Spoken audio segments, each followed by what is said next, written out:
The trap of hurry. We live in a world that worships speed, fast internet, instant meals, overnight shipping, same-day delivery. Everything around us screams, faster is better.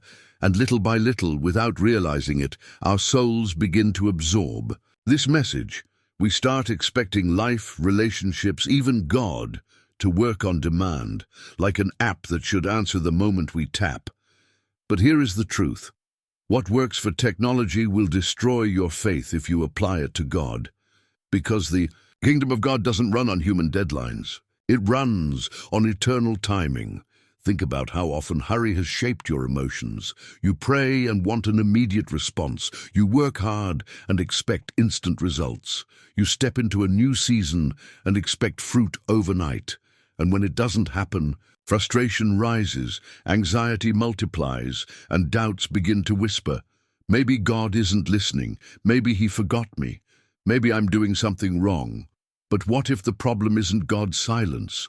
What if the problem is our hurry? The Bible warns us about this very tendency. Ecclesiastes 3:1 says, "There is a time for everything, and a season for every activity under the heavens." Notice what it doesn't say. It doesn't say, there is an instant for everything. It says, a season. Seasons require patience, waiting, trust. If you plant a seed today, you don't eat fruit tomorrow. Growth takes time, and God designed it that way, not to frustrate us, but to form us. Let me be real with you. Hurry is not just an inconvenience, it's a thief. It steals your peace because you can't rest when you're always rushing. It steals your perspective because when you're in a hurry, you don't see the small blessings right in front of you. And worst of all, it steals your faith because faith grows in the soil of trust, not in the pressure of deadlines. The enemy knows this. He doesn't always have to tempt you with obvious sins. Sometimes all he has to do is speed you up, rush your heart until you're too impatient to wait for God's timing. Look at the story of Abraham and Sarah.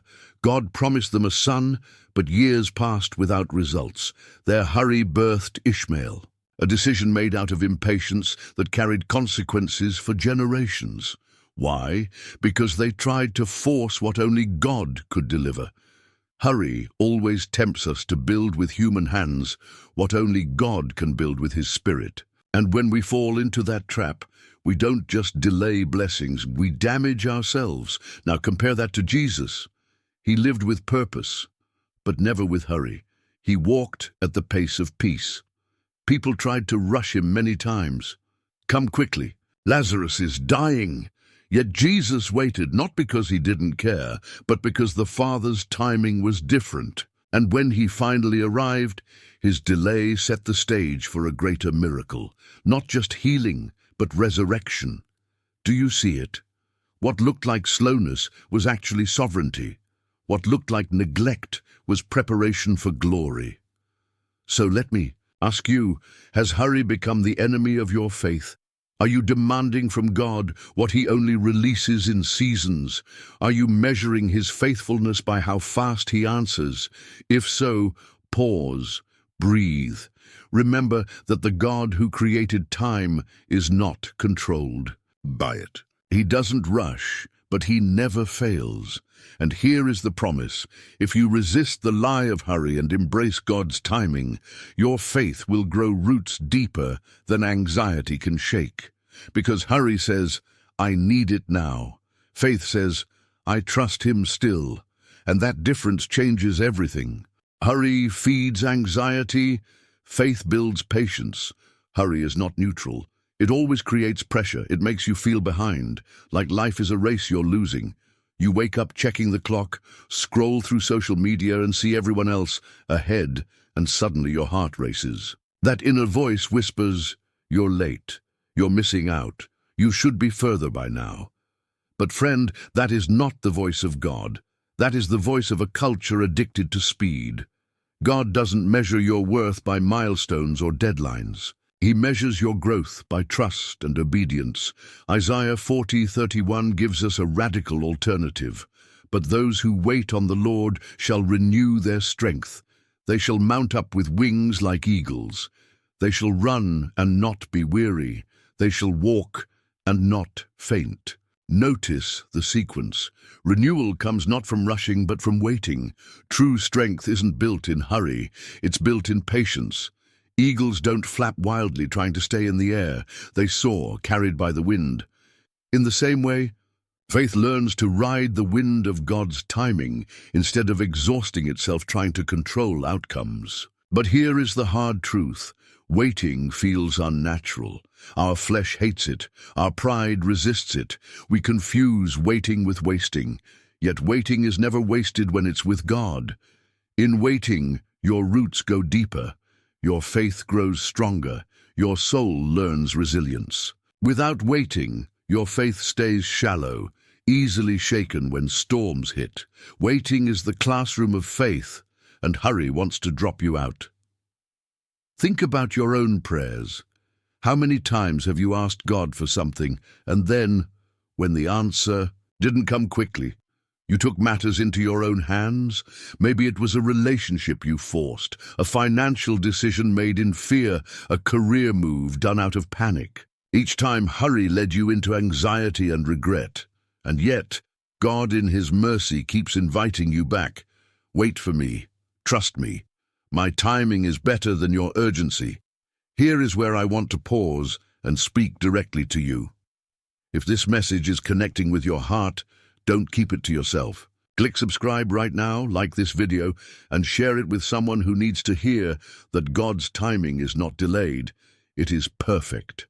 When you engage, you help spread hope to people who are drowning in hurry and anxiety, and together we build a community that chooses faith over speed. Now let's look at Jesus again. Even when the crowds were pressing, even when the disciples pushed him to move faster, he walked slowly enough to notice the broken, the sick, the overlooked. On his way to heal Jairus' daughter, he stopped for a woman who had been bleeding for 12 years. Think about that. An urgent request, a dying child, and Jesus still made time to heal someone else along the way. That is not negligence, it is divine pace. Hurry says, if I stop, I'll lose. Faith says, if I walk with God, I will never lack. And that shift is everything.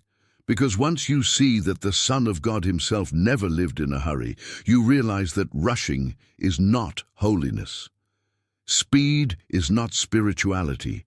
Impatience is not strength. It's the opposite. Real faith slows down, trusts, and keeps moving at the rhythm of heaven.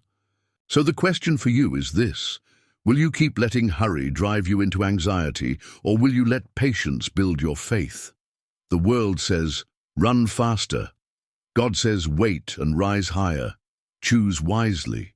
Hurry distorts your decisions. One of the most dangerous effects of hurry is how it warps the way we make decisions. When you are in a rush, you stop thinking clearly. You lean on emotion instead of wisdom, fear instead of faith. How many times have you said yes to something just because you were anxious to see results? How many times have you quit too soon or entered a situation that later broke your heart, all because you could not wait? Hurry does not just steal peace, it sabotages discernment. Proverbs 19:2 warns us, desire without knowledge is not good, and whoever makes haste with his feet misses his way. Did you catch that? Haste leads to missteps. Hurry blinds you to God's direction and makes you take shortcuts that lead to regret. The modern world celebrates quick decisions, snap judgments, instant success stories. But the Bible calls us to slow obedience, to steady trust, to walking by faith and not by sight. Look at Saul, the first king of Israel. God commanded him to wait for Samuel to offer the sacrifice. But when the people grew restless and Saul felt the pressure of time, he took matters into his own hands. His hurry cost him the kingdom. Why? Because obedience delayed is still obedience, but obedience replaced by impatience is rebellion. Hurry makes you think you are helping God, but in truth you are stepping outside His will. Now think about your own life. How often do you confuse urgency with importance? Something feels urgent, so you rush. But urgency is not always from God. The devil knows how to create false deadlines, fake emergencies, and pressure that makes you act without praying. He doesn't need to make you sin openly. He just needs to make you hurry, so you stop listening to God. Jesus taught us a different rhythm. He said in John 15:5, "I am the vine, you are the branches. Whoever abides in me and I in him, he it is that bears much fruit. For apart from me you can do nothing." Notice that word, abide. Abiding is the opposite of hurrying. To abide means to stay, remain, dwell. Fruit does not come instantly, it comes through abiding. Yet when we hurry, we disconnect ourselves from the vine. We try to manufacture fruit instead of letting it grow, and the result is always the same: exhaustion, disappointment, emptiness. There is a lie many of us believe: if I don't hurry, I'll miss my chance. But hear me. If God opened the door, no one can shut it. If he promised the blessing, no one can steal it. Hurry makes you think everything depends on your speed, but faith reminds you everything depends on his sovereignty. What God has for you will not pass you by. So what should you do when the pressure rises, when deadlines scream, when everyone tells you to act now? Step back, pray, ask, am I moving in faith or in fear? Am I obeying God's voice or reacting to pressure? Because one step made in fear can take years to undo, but one step made in faith carries eternal fruit. Hurry will always try to distort your decisions. It wants you panicked, pressured, and paralyzed. But when you slow down and align your choices with God's pace, you gain clarity, peace, and strength that no deadline can shake. The world says, act fast. God says, be still and know that I am God, and only one of those voices will lead you to life. Hurry weakens your spirit, patience deepens, intimacy. Hurry doesn't just make you anxious or impulsive, it starves your soul. Because when you live in constant rush, you cut out the very things that keep you spiritually alive. Think about it. How often have you skipped prayer because you didn't have time? How many times have you rushed through Scripture, treating it like a checklist instead of a lifeline? How often have you silenced God's whispers simply because you were too busy to be still? Hurry doesn't just drain your schedule, it drains your spirit. Psalm 46:10 gives us the antidote: be still and know that I am God. Stillness is where intimacy grows. It's where you remember He is God and you are not. But hurry hates stillness. Hurry fills your mind with noise so you can't hear His voice. And if the enemy can't make you sin, he'll make you busy, because a hurried Christian is a powerless Christian. Look at Mary and Martha. When Jesus visited their home, Martha was rushing, busy preparing, serving, distracted. Mary, meanwhile, sat at Jesus' feet, listening to his words. And when Martha complained, Jesus gently corrected her. "Martha, Martha, you are anxious and troubled about many things, but one thing is necessary. Mary has chosen the good portion, which will not be taken away from her." Luke 10:41-42. Do you see it? Hurry made Martha miss the moment. Stillness gave Mary the treasure. And here's the deeper danger. Hurry convinces you that productivity is the same as fruitfulness. But they are not the same. You can produce results and still be spiritually empty. You can check off tasks and still be distant from God. Fruitfulness comes not from speed, but from abiding. The vine doesn't ask you to rush. It asks you to remain. Now let's talk about the culture we live in. Social media, deadlines, constant notifications, everything is designed to fragment your attention. And when your attention is scattered, your soul is shallow. You can't hear God clearly because your heart is divided. Hurry makes prayer impossible because it turns silence into discomfort. But intimacy with God is impossible without silence. The ones who hear Him most deeply are those who slow down enough to listen. Think about Jesus again. Over and over, the Gospels tell us that he withdrew to lonely places to pray. The Son of God, with crowds waiting for miracles, with disciples, demanding his time, with the weight of the world on his shoulders, he slowed down, he prayed, he waited. And if Jesus needed stillness, how much more do we? Hurry tells you, you don't have time to pray. Faith answers, I don't have time not to. Hurry says, skip the word, just get to work. Faith answers, without the word, I have no strength for the work. Hurry says, you can't stop, you'll fall behind. Faith answers, if I walk with God, I'm never behind. So let me challenge you. Slow down. Put the phone away. Wake up 10 minutes earlier to sit in silence before God. Read his word not to finish, but to hear. Pray not to check off a task, but to connect with your Father. Because intimacy cannot be microwaved, it can't be rushed, it must be cultivated with patience. If hurry has weakened your spirit, God invites you to rest, and in that rest, he restores your strength, renews your mind, and deepens your intimacy with him. The world may rush, but you don't have to. You can live at the rhythm of grace. God's timing brings freedom and peace. At the end of the day, hurry is not just a bad habit, it's a spiritual enemy. Because when you let hurry rule your life, you live chained to anxiety, comparison, and disappointment. But when you surrender to God's timing, you step into freedom. You no longer feel pressured to prove yourself because you know your Father already approves of you. You no longer feel desperate to catch up because you know God sets your pace. You no longer feel crushed by the weight of control because you know his hands are stronger than yours. Galatians 5:1 reminds us, it is for freedom that Christ has set us free. Stand firm then, and do not let yourselves be burdened again by a yoke of slavery. Hurry is a yoke. It enslaves you to the false belief that everything depends on you. But faith breaks that yoke. Faith teaches you that freedom comes not from speed, but from surrender. Here's the good news. When you align yourself with God's timing, you discover a peace that hurry can never offer. It is the peace Jesus promised in John 14:27. Peace I leave with you, my peace I give to you. Not as the world gives do I give to you. Let not your hearts be troubled, neither let them be afraid. Do you see the contrast? The world gives temporary calm only when circumstances align. God gives lasting peace even when storms rage.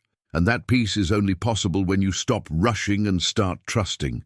Think of Joseph, betrayed, sold as a slave, falsely accused, imprisoned. For years, it looked like his life was stuck. Hurry would have told him, "You're forgotten, give up." But Joseph waited. And in God's perfect timing, he was lifted from the prison to the palace, second in command of Egypt. What men meant for evil, God turned for good. That is what happens when you trust God's timing. He writes a story far greater than anything hurry could ever deliver. Maybe today you feel like life has passed you by. You thought you'd be further along. You thought doors would have opened by now. You feel late, overlooked, abandoned. Friend, let me remind you, you are not late. You are right on time in God's plan. The same God who parted seas, stopped suns, and raised the dead is not confused about your timeline. He knows the end from the beginning, and he is working even in the waiting. So the invitation is clear. Release hurry. Embrace patience. Walk in step with God, because when you do, you'll find that the very thing you feared, waiting, becomes the very place you're transformed. In waiting, your faith deepens. In waiting, your heart matures. In waiting, your soul learns that God is enough even before the blessing arrives. Now let me speak to you personally. If this message has spoken to your heart, don't let it end here. Subscribe to this channel, like this video, and share it with someone you know who is struggling with the weight of hurry and anxiety. Why? Because every click, every share helps spread the truth that God's timing brings freedom. You might Be the reason someone else learns to rest, to trust, and to believe again. And as you leave today, carry this declaration with you. I will no longer be a slave to hurry. I will trust God's timing. I will walk in His peace. Say it until it sinks in. Write it down. Pray it daily. Because when you live it, you'll discover what hurry tried to hide from you all along. That God's timing is never late, never rushed, always perfect and always good.